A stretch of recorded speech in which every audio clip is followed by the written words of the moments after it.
बच्चा लोग welcome back.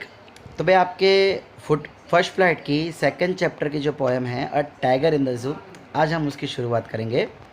भाई tiger in the zoo, actually यहाँ पे पोइट जो है वो टाइगर को, दो तरीके के टाइगर को कंपेयर कर रहा है। पहला एक ऐसा टाइगर जो कि जू के अंदर रहा हुआ है, और एक ऐसा टाइगर जो जंगलों में राजाओं की तरह घूमता है।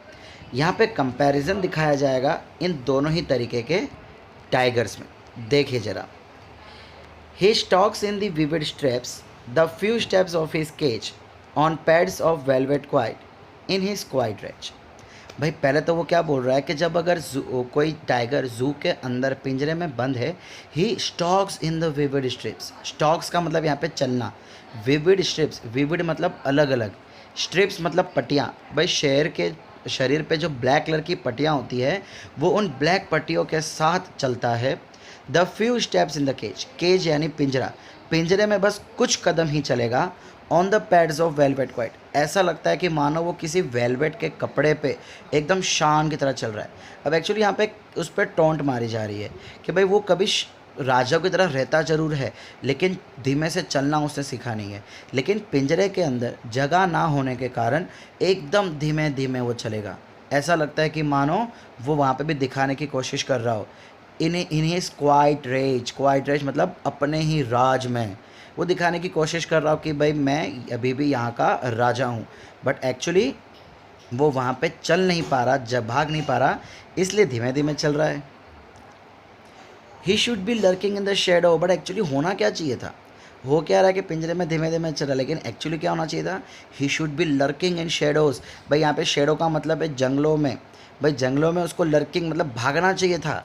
स्लाइडिंग थ्रू लॉन्ग ग्रास, लंबे लंबे ग्रास, लंबे लंबे ग्रास का मतलब है कि ये झाड़ पेड़ पौधों को चीरते हुए। नियर दी वाटर होल, जहाँ पे कोई बड़ा सा समुद्र हो, पानी गिर रहा हो। वेयर प्लम्प डियर पास, और जहाँ पे प्लम्प डियर, प्लम्प या उसका शिकार डियर जो कि वो वहाँ से निकल रहा हो। आपने देखा होगा मूवीज़ में या कोई पिक्चरों में कि भाई एक डियर है, पानी पी रहा है, उस शेर उसका शिकार करने आ जाता है। एक्चुअली करना चाहिए था शिकार, लेकिन घूम रहा है वो पिंजरे के अंदर ही।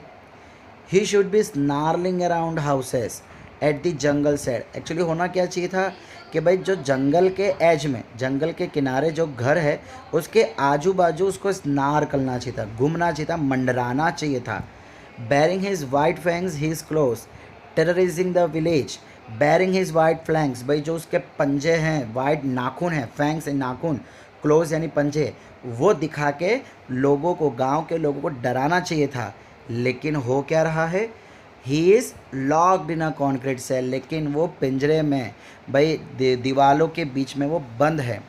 His strength behind bars, and उसकी जो ताकत है बस उस पिंजरे के अंदर तक ही सीमित रह गई है। Stalking the length of his cage, stalking of length मतलब जितना लंबा उसका पिंजरा है बस उतना ही वो चल रहा है। इग्नोरिंग विजिटर, एंड आते जाते जो लोग उसको देख रहे हैं वो उसको इग्नोर कर रहा है। भाई आप भी कभी अगर जू में गए हो, कभी शेर को देखा हो, तो शेर आप पे कभी भाव नहीं देगा, अपने ही में रहेगा, मतलब आपको इग्नोर ही करेगा। He hears the last voice at night the patrolling cars. Finally रात को होता क्या है कि वो एक रात को एक आखिरी आवाज़ सुनता है, पेट्रोलिंग कार्स मतलब जो जू के अधिकारी है जो यहाँ वहाँ चेकिंग के लिए घूमते रहते हैं, पेट्रोलिंग कार्स, बस उनकी आवाज़ सुनाई देगी। And stairs with his brilliant eyes, भाई बस अपनी ब्रिलियंट आइज, यहाँ पे ब्रिलियंट का मतलब है चमकती हुई आइज, अपनी चमकती हुई आइज से बस वो घूरता रहेगा। किसको? एट द ब्रिलियंट स्टार्स, भाई जो ऊपर चमकते हुए स्टार्स है उनको अपनी चमकती हुई आंखों से बस वो देखता रहेगा, इसके सिवाय वो और कुछ नहीं कर पाएगा। और ये लिखी किसने है? लेसी नॉरिस ने। तो भाई यहाँ पे आपको साफ साफ मालूम पड़ रहा होगा कि एक शेर जो पिंजरे के अंदर है और एक शेर जो जंगल में रहता है, उसके बीच में कैसा कंपैरिजन हो रहा है। तो बच्चा लोग ये पोएम यहीं पर समाप्त होती है। अगली बार मिलेंगे हम या तो नए चैप्टर के साथ या तो नवी पोएम के साथ। Thank you.